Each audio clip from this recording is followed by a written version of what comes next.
Halo, perkenalkan nama saya Virgin Wungan. Pada kesempatan kali ini, saya akan membahas tentang perkembangan industri di Indonesia dalam lingkup makro, khususnya industri kuliner yang merupakan subsektor dari industri ekonomi kreatif. Ekonomi kreatif bisa diartikan sebagai suatu gagasan baru dalam dunia perekonomian yang mengutamakan kreativitas dan informasi. Hal ini merujuk pada kreativitas manusia yang tidak terbatas sehingga bisa dimanfaatkan sebagai faktor produksi. Sederhananya, ekonomi kreatif ditunjukkan pada mereka yang mengedepankan kreativitas, pengetahuan, serta ide-ide baru dan cemerlang atau suatu inovasi untuk memajukan roda perekonomian.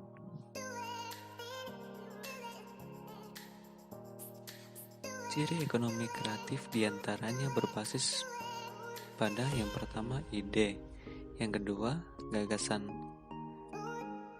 yang ketiga pengembangan yang bersifat terbuka dan tidak terbatas yang berasal dari hasil kreasi intelektual maupun membuat relasi dengan berbagai pihak. Dan yang keempat adalah konsep yang dibangun dengan bersifat sementara dan mudah tergantikan. Hal tersebut bertujuan untuk selalu mampu beradaptasi dengan perkembangan yang terus berubah.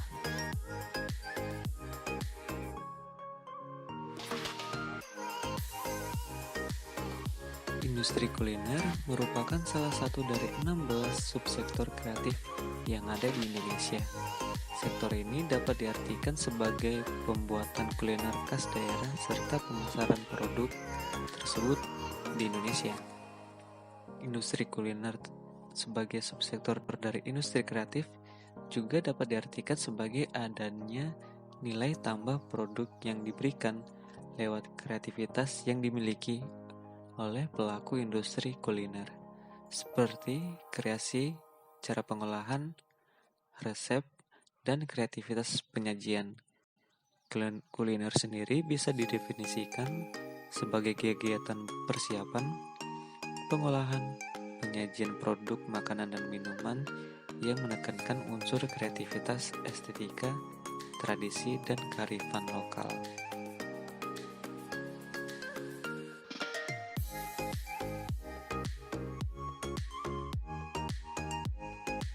Ruang lingkup subsektor kuliner sendiri terdiri dari restoran, warung makan, kedai makan, penyediaan makanan keliling atau tempat makan yang tidak memiliki tempat tetap, jasa boga untuk suatu event tertentu atau yang biasa kita kenal dengan sebutan catering, penyediaan makanan lainnya, bar, kedai minum, rumah atau kedai obat tradisional, penyediaan makanan keliling atau tempat tidak tetap, pusat penjualan makanan dan minuman, dan penambahan industri makanan.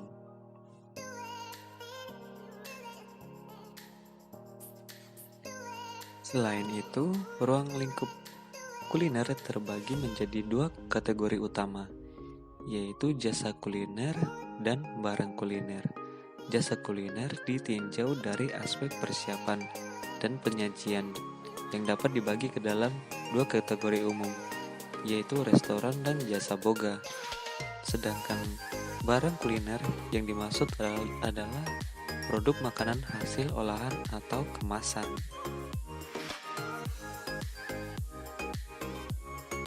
Lalu yang menjadi keunikan dari industri kuliner ini salah satunya adalah karena bisa menjadi wisata kuliner yang selalu menjadi incaran dari para wisatawan, baik mancanegara maupun warga lokal.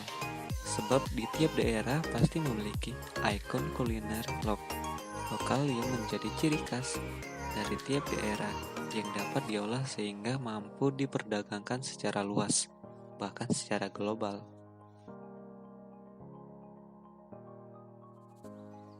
Setelah kita mengenal sedikit tentang industri ekonomi kreatif, khususnya subsektor industri kuliner, Berikutnya, kita akan membahas tentang perkembangan terkini dari industri kuliner itu sendiri.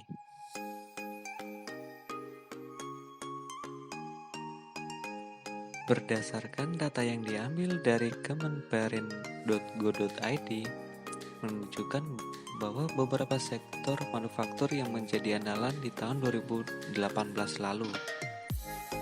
Salah satu sektor manufaktur tersebut adalah industri makanan dan minuman. Hal ini menunjukkan perkembangan yang baik hingga tahun 2018 lalu di sektor makanan dan minuman. Sepanjang tahun 2020, kinerja di industri makanan dan minuman mengalami pertumbuhan yang positif, yaitu sebesar 1,58%. Berdasarkan data yang dilansir dari dataindustri.com, meskipun masih menunjukkan kinerja yang positif dan lebih baik dari beberapa sektor industri lain yang mengalami kinerja negatif di masa pandemi, namun pertumbuhan industri makanan dan minuman pada tahun 2020 masih lebih kecil dibandingkan dengan pertumbuhan industri makanan dan minuman pada tahun 2019 dan pada tahun sebelum-sebelumnya. Berikut kita bisa melihat data perkembangan pertumbuhan industri makanan dan minuman dari tahun 2010 yang terus bergerak naik. Akan tetapi pada tahun 2020 pertumbuhan tersebut turun dan bisa dikatakan turun secara drastis. Hal tersebut disebabkan oleh melandanya pandemi COVID di Indonesia. Bahkan penurunan tersebut mulai bisa dilihat dari tahun 2019 yang turun, yang dimana melandanya pandemi tersebut mulai dari tahun 2019 secara global dan akhirnya pada tahun 2020 masuk ke Indonesia sehingga mengalami penurunan yang cukup signifikan. Di masa pandemi COVID, yaitu pada tahun 2020, industri makanan dan minuman diprediksikan tumbuh sebesar 1% pada triwulan ketiga. Berdasarkan data yang dilansir dari katadata.co.id, pertumbuhan tersebut sejalan dengan adanya perbaikan daya beli, yaitu antara lain lewat pencairan gaji ke-13 pegawai negeri sipil dan kucuran stimulus pemerintah lainnya. Ini artinya perkiraan tersebut lebih tinggi dari realisasi pertumbuhan triwulan kedua tahun 2020. Badan Pusat Statistika mencatat bahwa industri makanan dan minuman tumbuh tipis sebesar 0,22% secara tahunan, dan pertumbuhan industri ini sebesar 1,87% jika dibandingkan dengan kuartal sebelumnya.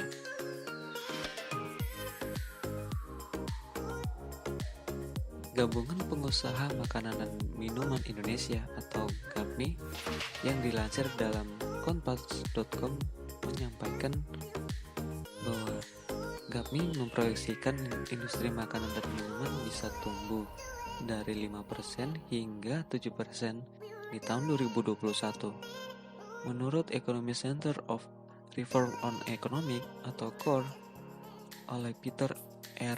Abdullah menyampaikan bahwa bisnis di sektor konsumer tetap mampu tumbuh meskipun di tengah makroekonomi tahun 2020 yang sangat menantang atau di tengah pandemi yang melanda secara global, khususnya di Indonesia. Setelah melihat perkembangan terkini dari industri kuliner di Indonesia, berikutnya kita akan membahas tentang tantangan yang perlu dihadapi dari sektor industri kuliner.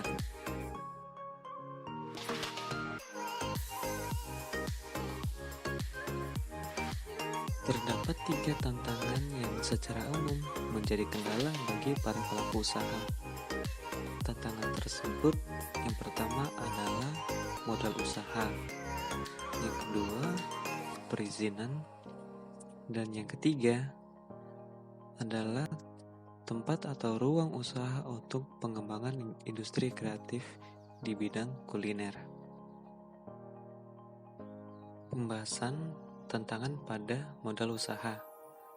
Modal usaha merupakan faktor usaha yang harus tersedia sebelum melakukan kegiatan bisnis, pengembangan industri. Besar kecilnya modal akan mempengaruhi terhadap perkembangan usaha dalam mencapai pendapatan. Modal usaha merupakan penggunaan dana yang digunakan oleh perusahaan untuk mendukung kegiatan operasional seperti pembelian bahan mentah, pembayaran gaji pegawai, dan pembayaran lainnya. Modal usaha sangat penting untuk menentukan tingkat likuiditas perusahaan. Karena semakin baik dalam modal usahanya, maka semakin baik pula tingkat likuiditasnya, yang dimana likuiditas ini akan menunjukkan kemampuan suatu perusahaan untuk pemulihan kewajiban. Berikutnya tentang perizinan. Perizinan merupakan salah satu hal yang perlu diperbaiki agar dikelola dengan prinsip mudah dan efektif bagi para pelaku pengembang usaha di bidang kuliner. Pemerintah diharapkan mampu untuk memberikan semacam panduan terhadap pelaku usaha di bidang kuliner yang baru merintis dengan menawarkan berbagai pelatihan bisnis, informasi terkait dengan perizinan, pendampingan hukum dalam proses pendirian bisnis atau usahanya. Sebab dengan proses perizinan yang dianggap terlalu terbelit-belit menjadi penghambat perkembangan usaha kuliner.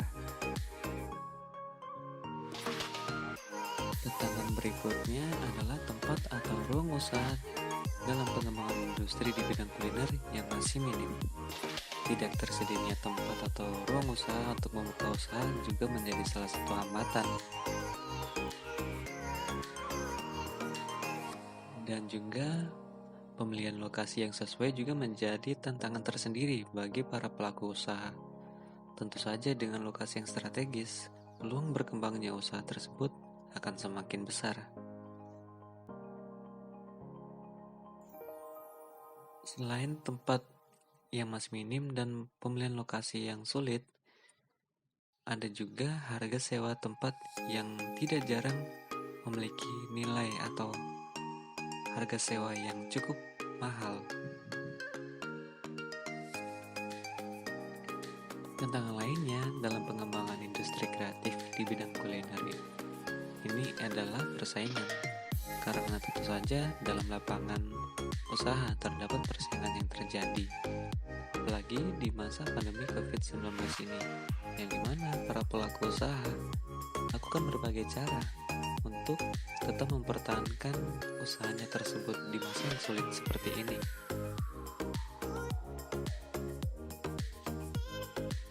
Setelah kita membahas tantangan, berikutnya kita akan membahas tentang prospek yang dimiliki dari industri kuliner di Indonesia.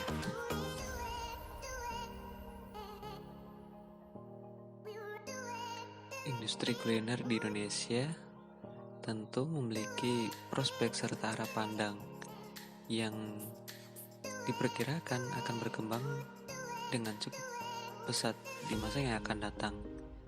Hal tersebut tentunya didorong oleh potensi-potensi yang timbul di dalam pasar berdasarkan penyampaian dari Direktur Jenderal Industri Agro Kementerian Perindustrian Kemenperin yang dilansir dari wartaekonomi.co.id menyampaikan bahwa bisnis makanan dan minuman diperkirakan masih berkembang positif pada tahun ini. Lalu proses digitalisasi yang semakin memudahkan pemasaran dan juga peran pemerintah dalam ikut membantu pengembangan industri kuliner di Indonesia, khususnya UMKM, untuk semakin mampu bersaing. Sebelumnya telah disinggung bahwa industri makanan dan minuman menjadi salah satu sektor andalan di tahun 2018 lalu. Pencapaian ini bisa menjadi indikasi di mana pertumbuhan industri makanan dan minuman, khususnya subsektor industri kuliner, memiliki prospek-prospek yang menjanjikan di masa yang akan datang nantinya.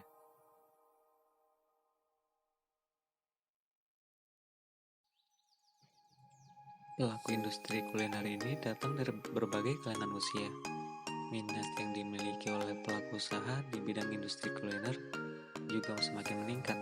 Hal tersebut dapat didorong oleh peluang yang telah ada di pasar, serta kreativitas para pelaku usaha industri kuliner dalam membuka peluang baru di dalam pasar. Motivasi pelaku usaha industri kuliner untuk berwirausaha ini juga beragam. Ada yang melihat peluang usaha makanan dan minuman yang cukup menjanjikan dan diminati. Dunia yang semakin beranjak digital saat ini juga memberikan dampak yang sangat besar bagi para pelaku usaha industri kuliner. Dengan memanfaatkan teknologi informasi serta internet, para pelaku mampu melihat lebih jauh lagi tren di pasar, lalu membuka peluang tren baru, serta melakukan pemasaran digital yang dimana lebih efektif karena mampu mencapai masyarakat yang lebih luas. Serta kreativitas pemasaran dalam memanfaatkan media sosial juga mampu meningkatkan brand awareness konsumen yang lebih luas terhadap produk yang dihasilkan. Melalui peluang-peluang yang ada di pasar, serta kemampuan pelaku usaha dalam mengamati, meniru, dan memodifikasi tren di pasar, serta memanfaatkan teknologi informasi sektor industri kuliner juga perlu disupport dari pemerintah untuk memaksimalkan industri ini.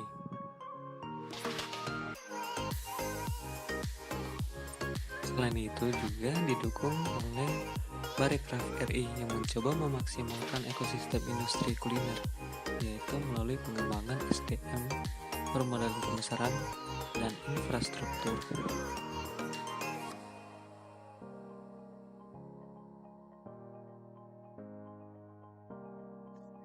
Nah, setelah melalui pembahasan yang cukup panjang, berikutnya kita akan menyimpulkan apa yang telah kita bahas.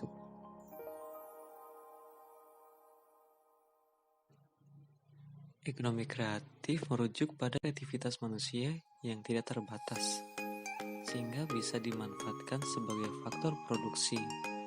Nah, industri kuliner sebagai subsektor dari industri kreatif bisa diartikan sebagai nilai tambah produk yang diberikan lewat kreativitas yang dimiliki oleh pelaku usaha kuliner.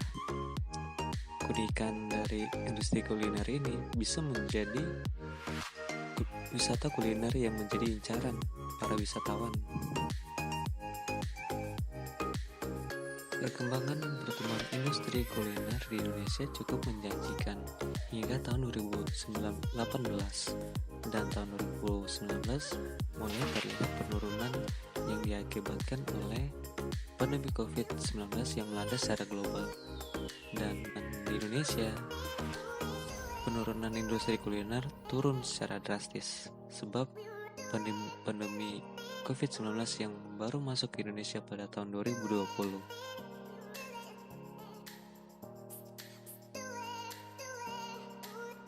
Lalu tantangan-tantangannya yaitu modal usaha, perizinan, ruang usaha yang minim, serta persaingan. Lalu prospek yang dimiliki oleh industri kuliner ini adalah potensi pasar yang cukup menjanjikan, lalu digitalisasi yang sangat mendukung, dan bantuan pemerintah. Demikian pembahasan tentang perkembangan industri di Indonesia, khususnya industri kuliner. Terima kasih telah menyaksikan dan sampai jumpa.